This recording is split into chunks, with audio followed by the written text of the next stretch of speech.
கோயில்கள்லயும் பாத்தீங்கன்னா ஒரு கெப்பாசிட்டி இருக்கு.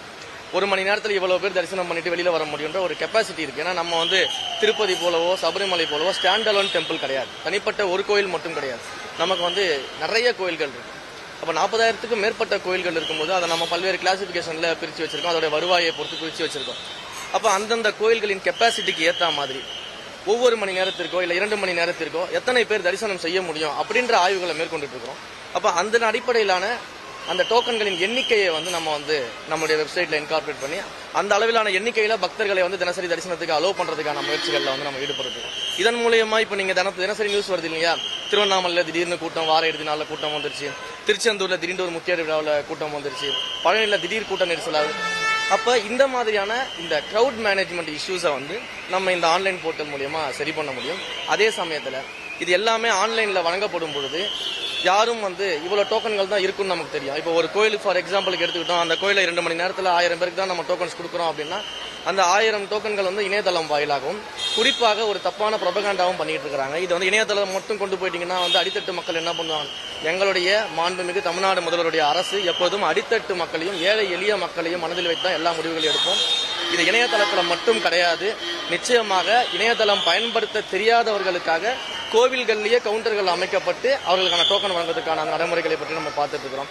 அதே போல உள்ளூர் மக்கள் தரிசனம் செய்வதற்காக அவர்களுக்கான என்னென்ன ஃபெசிலிட்டி செய்யறதுன்றதை பார்த்துட்டு இருக்கோம். இப்படி பல்வேறு கோணங்கள்ல வந்து நம்ம அதை ஆய்வு பண்ணிட்டு இருக்கோம், அந்த வெப்சைட்டை டெவலப் பண்ணிட்டு இருக்கோம். இல்ல எல்லா நாட்கள்லயுமே வந்து இந்த திட்டங்கள் இந்த இணையதளம் மூலமாகவும் நேரடியாக கவுண்டர்களையும் நம்ம எந்த எண்ணிக்கையில வந்து டோக்கன்ஸ் கொடுக்கிறோமோ அந்த எண்ணிக்கையிலான பக்தர்கள் உள்ளே சென்று அந்த குறிப்பிட்ட நேரத்திற்குள்ளாக தரிசனம் செய்துவிட்டு வெளியே வருவதற்கான அனைத்து ஏற்பாடுகளும் செய்வதற்கான முயற்சிகளை தான் நாங்கள் மேற்கொண்டு சரி இல்ல நடைமுறை சிக்கல்னு நீங்க பாத்தீங்கன்னா அப்ப தினசரி வந்து இவ்வளவு கூட்டம் அதிகமாயிடுச்சு, இவ்வளவு பெரிய கிரவுட் மேனேஜ்மெண்ட் பண்ண முடியாம அரசாங்கம் தவிக்குது, இவ்வளவு கூட்டம் வந்தா மேனேஜ் பண்ண முடியல அப்படின்ற சூழ்நிலைக்கு வரும்போது அதற்கான கவுண்டர் மெஷர்ஸ் நம்ம பண்ணி தானே ஆகணும். அப்ப நடைமுறையில நம்ம இதை கொண்டு வரும்போது அதனால சாதக பாதகங்களை பார்த்து அதற்கேற்றார் போல சில மாற்றங்களையும் நம்ம செய்து கொள்ளலாம்.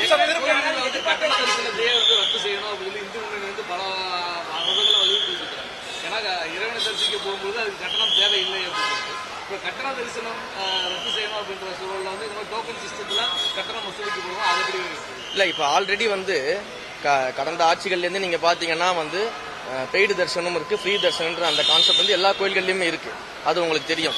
இது தொடர்பான முடிவுகளை வந்து இந்த மாடியூல்ஸ் எல்லாம் ரெடி ஆனதுக்கு அப்புறம் மாண்புமிகு முதலமைச்சர் அவர்கிட்ட டிஸ்கஸ் பண்ணிட்டு என்ன பண்ணலாம் அப்படின்ற முடிவுகளை வந்து நாங்கள் எடுப்போம். முதல்ல வந்து இந்த கிரவுட் மேனேஜ்மெண்ட்டுக்காகவும் இந்த டிக்கெட்டுகளை வைத்து இந்த டோக்கன்களை வச்சுக்கிட்டு வந்து பாத்தீங்கன்னா நிறைய வந்து போலி டோக்கன்கள் கொடுக்கறது, அதுக்கப்புறம் கோயில் வாசல்களில் நின்றுகிட்டு வந்து பாத்தீங்கன்னா தனிப்பட்ட முறையில் இல்லீகலா பணம் வாங்கிட்டு உள்ள அழைச்சிட்டு போறது, இந்த மாதிரி சிஸ்டம் இந்த மாதிரி கரப்ஷனை வந்து முதல்ல நம்ம ஒழிக்கணும்னு முடிவு பண்ணோம் கோவில்ல.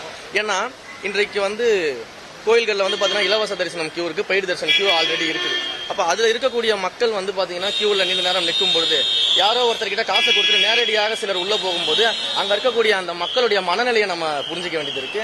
அந்த மக்கள் எவ்வளவு மன வழியில இருப்பாங்க, நம்ம இங்க கியூல நிற்கும் போது அவங்க காசு கொடுத்துட்டு உள்ள போறாங்களே அப்படின்ற மன வலி இருக்கும்போது அப்ப இந்த மாதிரியான விஷயங்கள் இந்த கரப்ஷனை முதல்ல ஒழிக்கணும் கோவில்ல இருந்து அப்படின்றதுக்காக தான் இந்த இனிஷியேட்டிவ் பிளஸ் கிரவுட் மேனேஜ்மெண்ட் இது ரெண்டுமே பண்றதுக்காக தான் இனிஷியேட்டிவ் எடுத்துக்கணும்.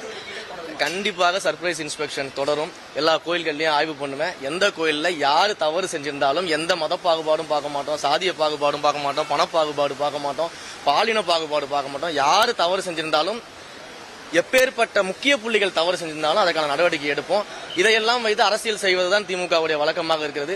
தந்தை பெரியாரை பின்பற்றியவர்கள் இன்றைக்கு என்னை சாதி பெயரை சொல்லி கூப்பிடக்கூடிய அளவுக்கு வந்திருக்கிறாங்கன்னா எந்த அளவுக்கு அவங்க கொள்கையிலிருந்து நீர்த்து போய் தங்களை காப்பாற்றிக் கொள்வதற்காக பேசிக் கொண்டிருக்காங்க. இது ஒரு வெட்ட வெளிச்சமான உதாரணம். நிச்சயமாக நடவடிக்கைகள் தொடரும்.